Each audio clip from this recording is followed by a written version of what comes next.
Cuando uno de ustedes tiene un conflicto con otro creyente, ¿cómo se atreve a presentar una demanda y a pedirle a un tribunal secular que decida sobre el asunto, en lugar de llevarlo ante otros creyentes? ¿No se dan cuenta de que algún día nosotros, los creyentes, juzgaremos al mundo? Y dado que ustedes van a juzgar al mundo, ¿no son capaces de resolver esas pequeñas cuestiones entre ustedes?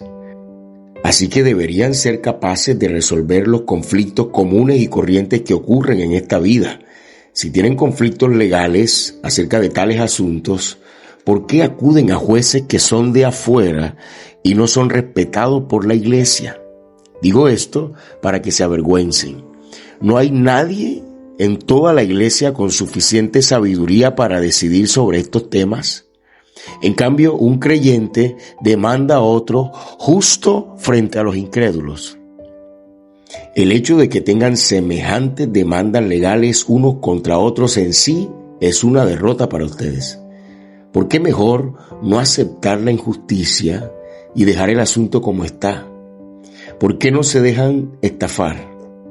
En cambio, son ustedes mismos los que hacen lo malo y estafan aún a sus propios hermanos en Cristo. ¿No se dan cuenta de que los que hacen lo malo no heredarán el reino de Dios?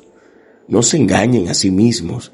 Los que se entregan al pecado sexual, los que rinden culto a ídolos, o cometen adulterio, o son prostitutos, o practican la homosexualidad, o son ladrones, o son avaros, o son borrachos, o insultan o estafan a la gente, ninguno de esos heredará el reino de Dios.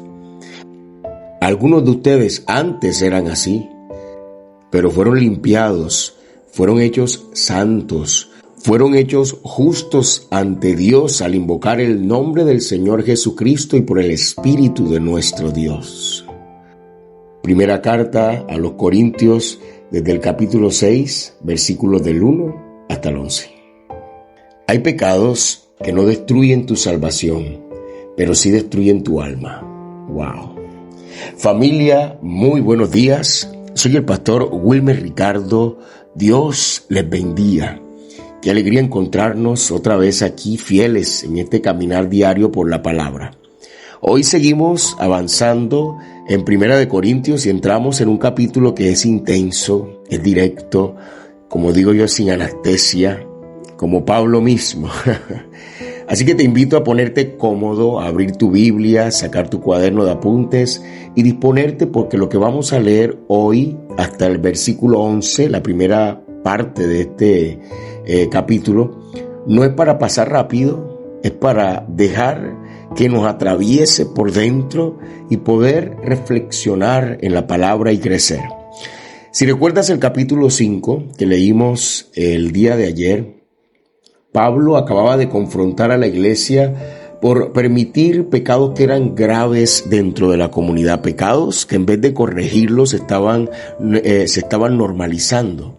Fue un capítulo fuerte, un capítulo donde Pablo les dice prácticamente: si ustedes no ponen orden, el pecado les va a fermentar toda la masa. ¿Sí lo recuerdas?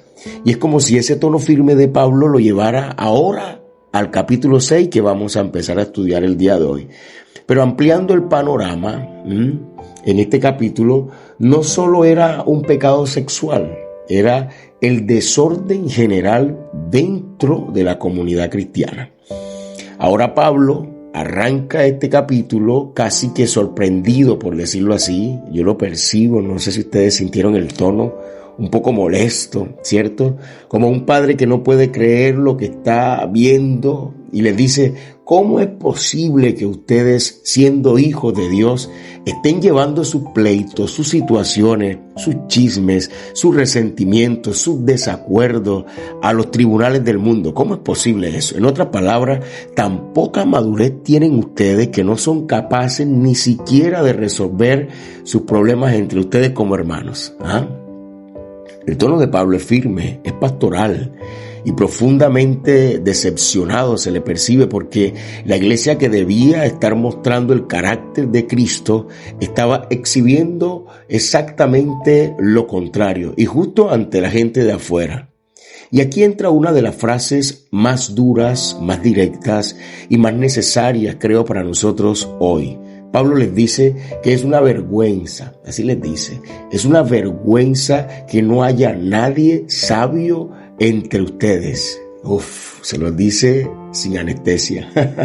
No existe aquí alguien sabio que sea capaz de ayudar a resolver sus conflictos, porque habían convertido lo espiritual en carnal y lo carnal en normal.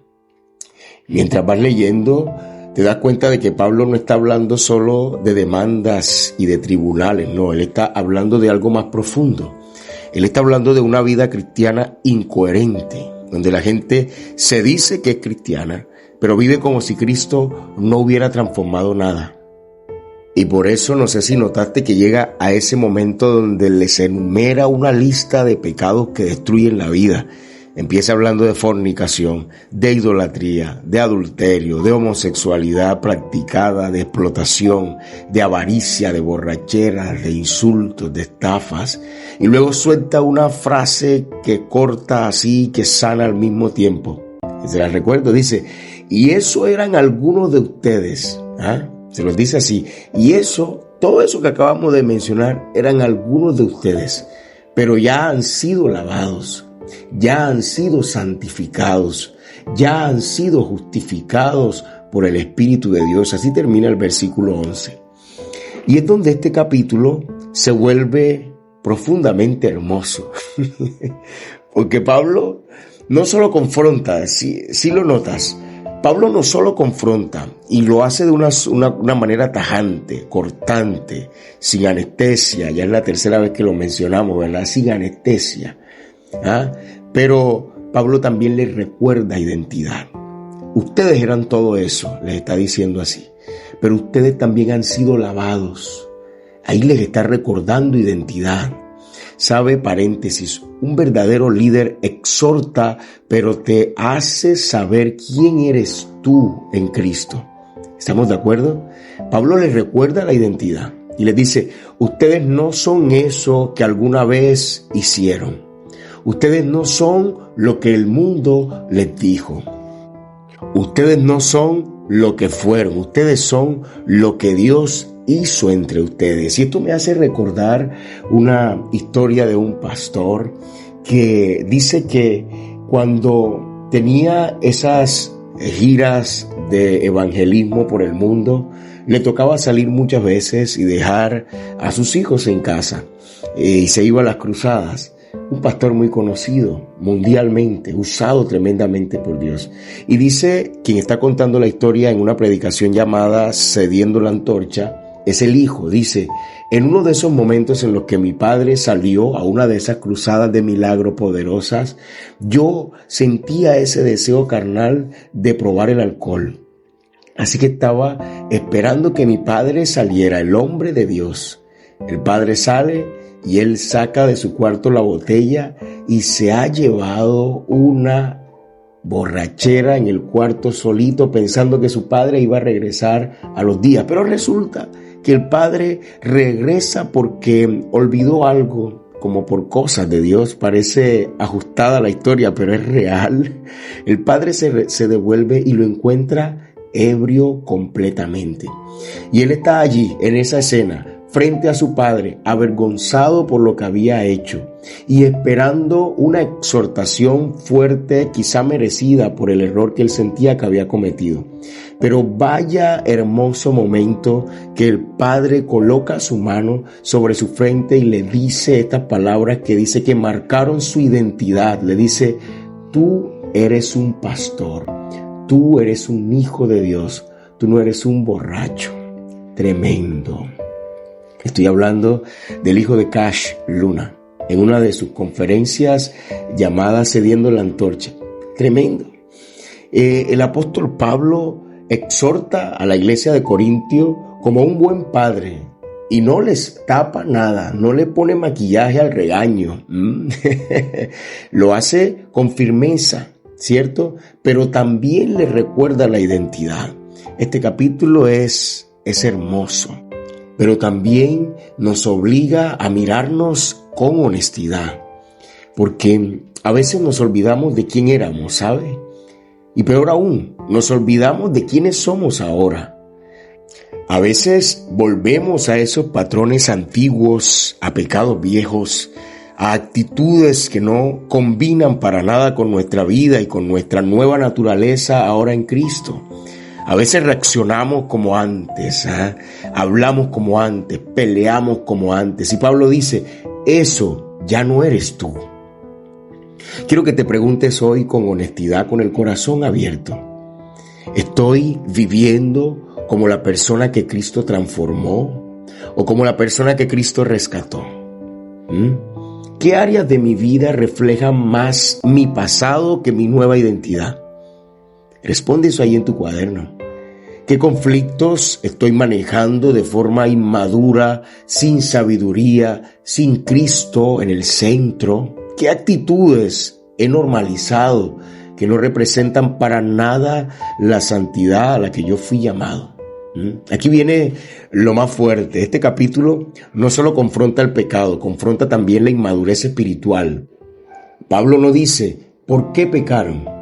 Él dice, ¿por qué siendo hijos de Dios siguen viviendo como si no lo fueran? Es muy diferente, ¿cierto?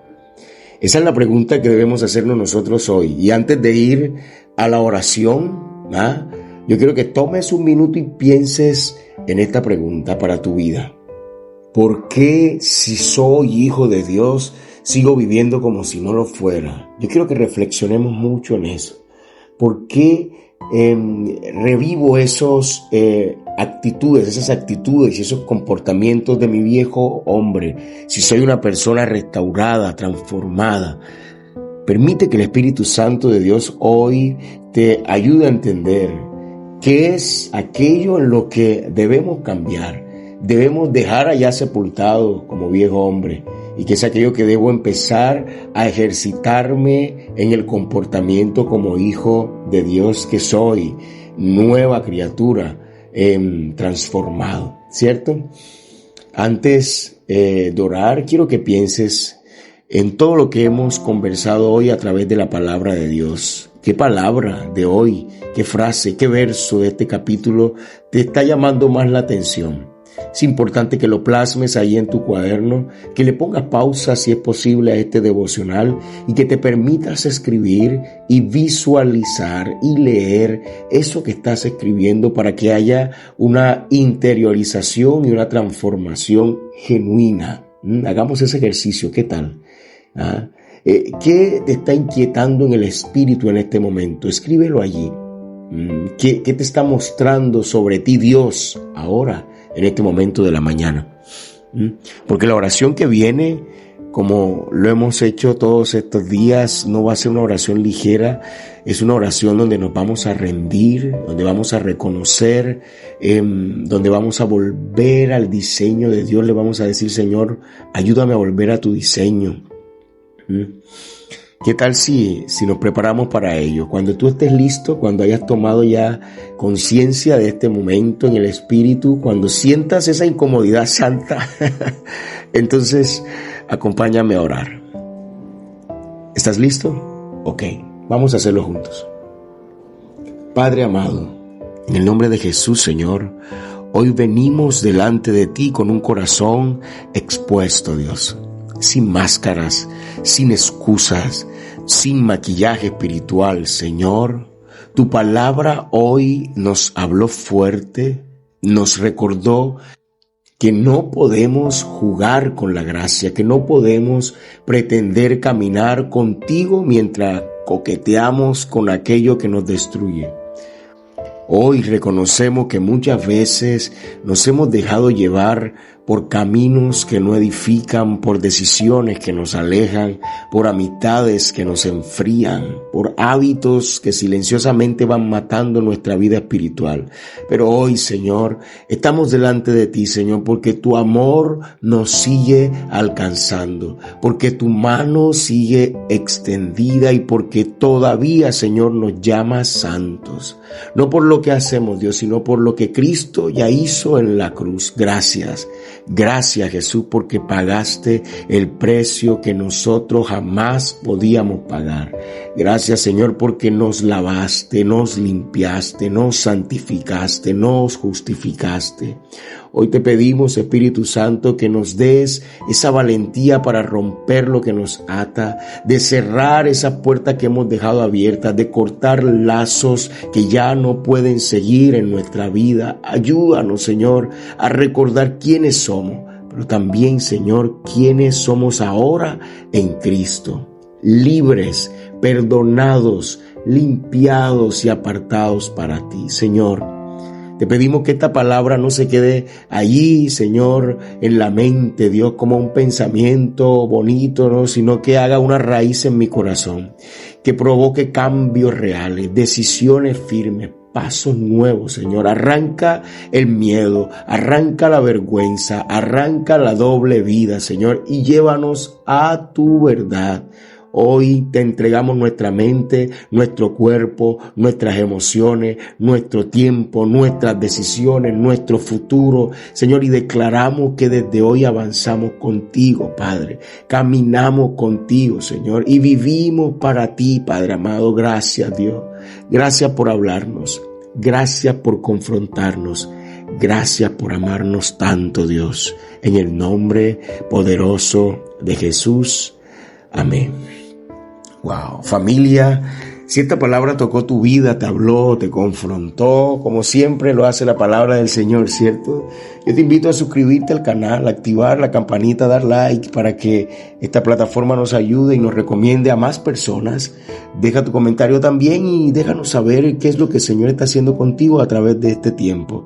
Y bueno, yo sé que hoy es un día maravilloso para ti en el nombre poderoso de Jesús. Estamos creciendo juntos y lo que Dios está haciendo aquí apenas está comenzando. Te bendigo.